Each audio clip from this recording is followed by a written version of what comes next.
بسم اللہ الرحمن الرحیم۔ خواتین و حضرات، بڑا اہم پیغام آج اس میسج کے ذریعے آپ تک پہنچانا چاہتا ہوں۔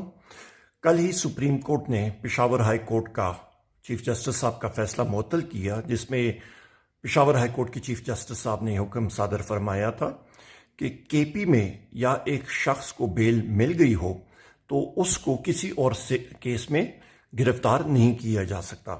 سپریم کورٹ کے دو فاضل جسٹسز نے اس فیصلے کو معطل کیا اور اس کا رد عمل فی الفور ہمیں دیکھنے کو مل گیا ہے۔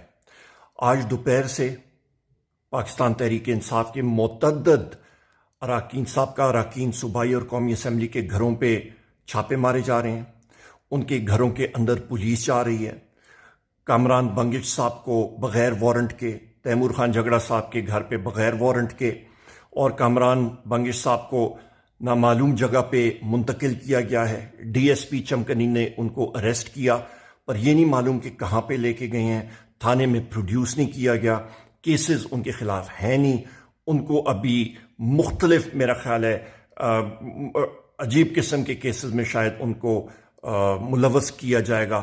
سو لہٰذا ہماری جوڈیشری کے سامنے یہ اپیل ہے کہ اس کیس کو سپریم کورٹ پھر سے سنے، اس کی سماعت ہونی چاہیے، اور اس میں جو کہ پشاور ہائی کورٹ کے چیف جسٹس صاحب نے بالکل درست فیصلہ کیا تھا کہ ایک بار آپ کو بیل مل جائے تو لہٰذا کسی اور کیس میں آپ کو گرفتار نہیں کرنا چاہیے، وہ برقرار رہنا چاہیے۔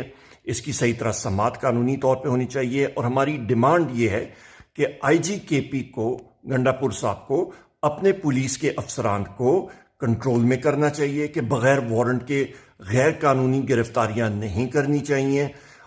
آئین اور قانون کی پاسداری کرنی چاہیے، کیونکہ چیف سیکرٹری کے پی اور آئی جی کے پی نے خود جا کے chief justice Peshawar high court کے سامنے ان کو یقین دہانی کرائی تھی پرسوں کہ وہ بالکل قانون کی بالادستی پہ یقین رکھتے ہیں اور وہ آئین اور قانون کو اس کی پاسداری کریں گے۔ لہٰذا جو یہ اریسٹ، غیر قانونی اریسٹ ہو رہی ہیں پاکستان تحریک انصاف کے لوگوں کی، یہ فی الفور ختم ہونی چاہیے۔